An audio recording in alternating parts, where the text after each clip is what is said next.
बिस्तर पर बैठकर भोजन करने से क्या होता है? जानिए, यमराज ने चित्रगुप्त को बताया रहस्य। इस प्राचीन कथा के माध्यम से हम जानते हैं।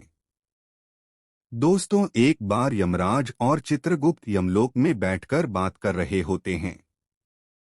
तभी चित्रगुप्त यमराज से पूछते हैं, हे प्रभु, किस कारण से मनुष्य की अकाल मृत्यु होती है? कौन से मनुष्य को संतान सुख नहीं मिलता है और कुछ मनुष्यों की मृत्यु शिशु अवस्था में ही क्यों हो जाती है? इसके पीछे क्या कारण है? तब यमराज चित्रगुप्त को बताते हैं, चित्रगुप्त, तुमने उचित ही प्रश्न किए हैं। इन सभी प्रश्नों का उत्तर मनुष्य की आदतों में छिपा हो पाता है। मनुष्य जिस प्रकार का आचरण करता है, उसे उसी के अनुसार सुख और दुख भोगने पड़ते हैं। मनुष्य की अकाल मृत्यु होने के पीछे भी उसकी आते ही कारणभूत होती है। तुम्हारे प्रश्नों का उत्तर बताने से पहले मैं तुम्हें एक अत्यंत महत्वपूर्ण कथा सुनाता हूँ। इस कथा में तुम्हें तुम्हारे सभी प्रश्नों के उत्तर मिल जाएंगे।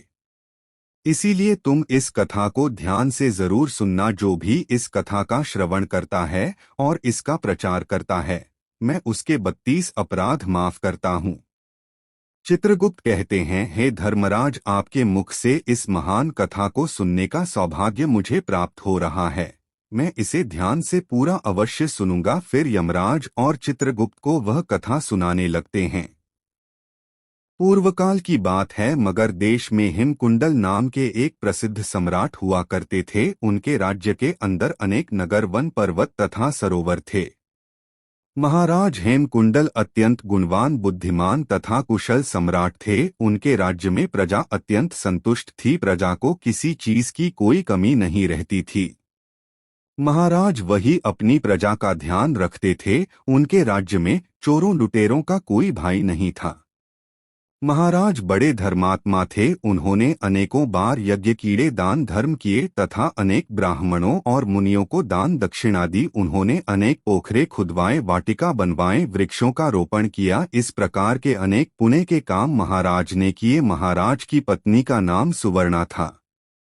रानी सुवर्णा अत्यंत सुंदर, गुणवान, रूपवान तथा चरित्रवान स्त्री थी। वह भी नित्य धर्म कर्म तथा दान धर्म किया करती थी। किंतु इतना सब कुछ होने के बावजूद भी महाराज को कोई संतान नहीं हो रही थी, जिससे महाराज अत्यंत दुखी थे। महाराज का दुख देखकर प्रजा भी अत्यंत दुखी थी। फिर एक दिन महाराज अपने राजमहल में बैठकर इस प्रकार से सोचने लगे कि इस पाप के कारण मुझे पुत्रहीन रहना पड़ रहा है। मैंने ऐसा कौन सा पाप किया है जो मुझे इतना बड़ा दंड मिल रहा है? अब मेरी इस समस्या का हल केवल मुनि वशिष्ठ जी ही कर सकते हैं। इसीलिए मैं उनके पास जाकर इस समस्या के लिए उपाय मानता हूँ।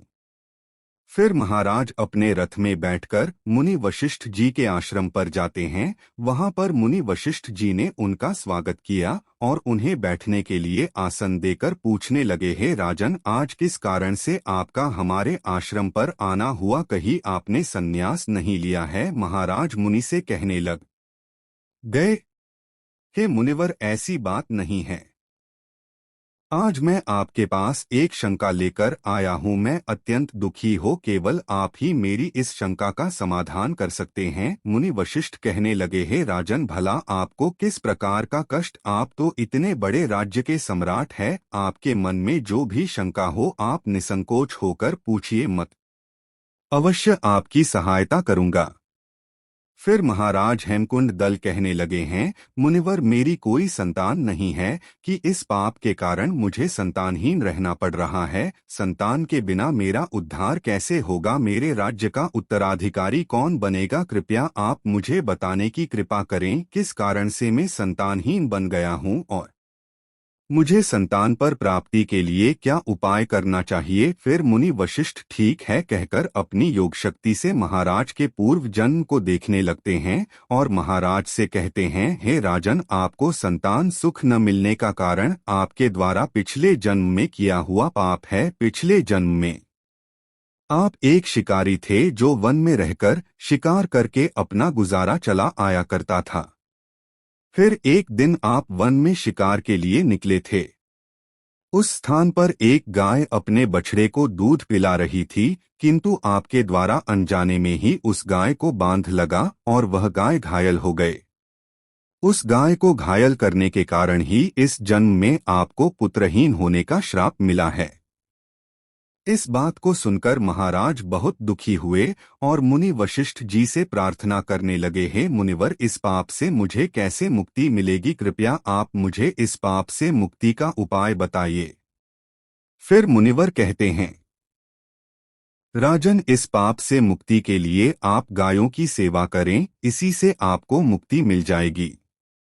फिर महाराज ने अपने राज्य में अनेक गौशाला बनवाई, ब्राह्मणों को गायों का दान किया और अपने महल में नित्य गाय की सेवा करने लगे। महाराज और महारानी अपने महल में नित्य गाय की पूजा और प्रदक्षिणा करने लगे और नित्य गाय को भोजन कराने लगे। इस प्रकार से अनेक दिनों तक गाय की सेवा करने के कारण महाराज को एक पुत्र रत्न की प्राप्ति हुई, जिससे महाराज अत्यंत प्रसन्न हुए और उन्होंने उत्सव मनाया। महाराज उस बालक को बड़े लाड़ प्यार से पालने लगे, उसकी हर इच्छा और मनोकामना को पूर्ण करने लगे। किंतु कुछ ही दिनों के बाद महाराज के जीवन में दुख के बादल फिर से छा गए। जब महाराज का वह पुत्र 16 वर्ष का हुआ तो अचानक एक भयानक रोग के कारण उनके पुत्र की मृत्यु हो गई। पुत्र की मृत्यु से महाराज शोक में डूब गए और कुछ छोड़कर वन में महाराज वशिष्ठ जी के आश्रम पर पहुंच गए। वहां पर जाने के बाद मुनि ने महाराज से पूछा, हे राजन, किस कारण से आप शोक में डूब गए हैं?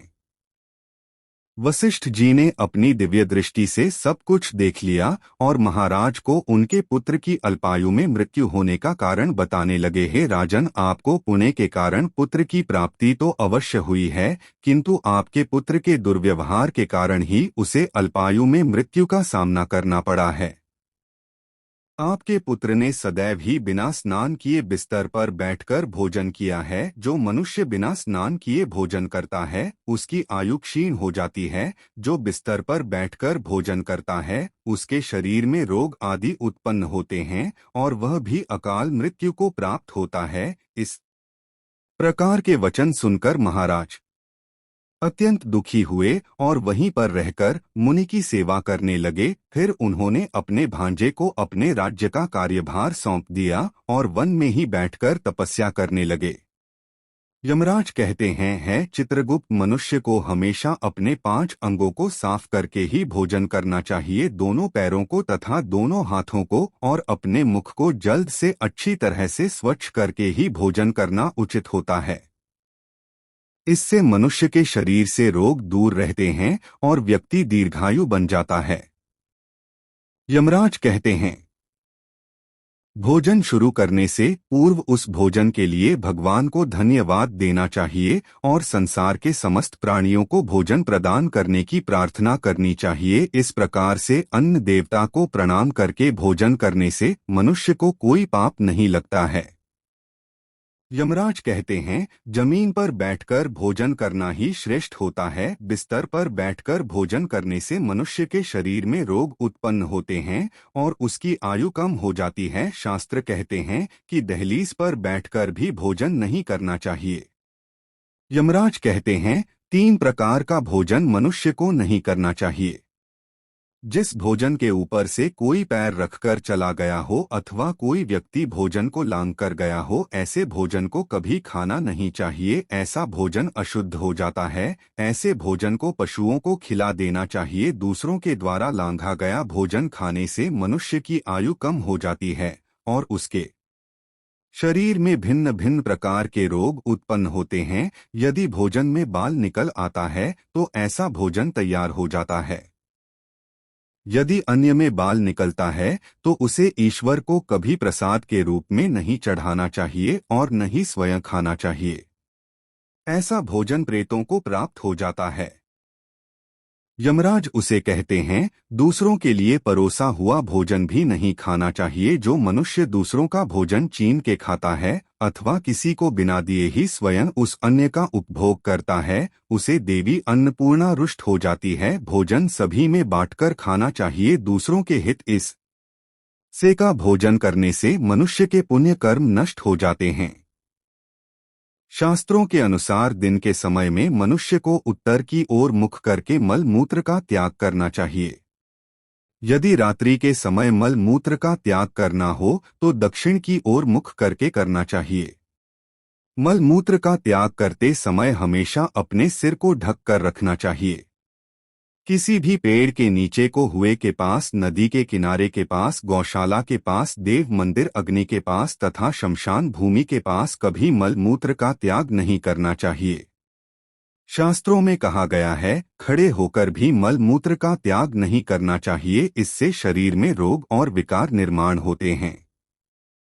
इसके साथ ही पूरी तरह से निर्वस्त्र होकर भी मल मूत्र का त्याग नहीं करना चाहिए।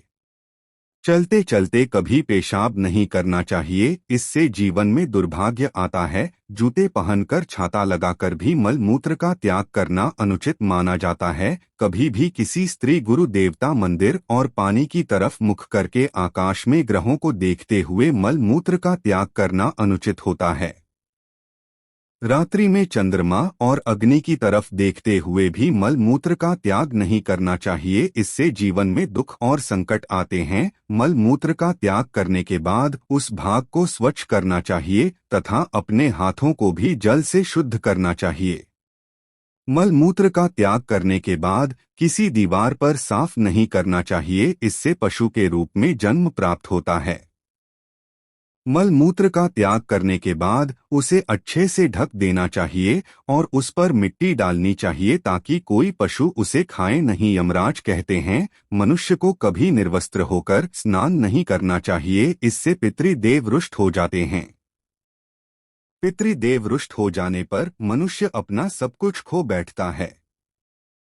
इस प्रकार से यमराज ने चित्रगुप्त को मनुष्य के आचार विचार तथा अच्छी और बुरी आदतों के संबंध में महत्वपूर्ण ज्ञान दिया है। वह अत्यंत महत्वपूर्ण है। उम्मीद है आपको यह जानकारी अच्छी लगी होगी। वीडियो को लाइक जरूर करें।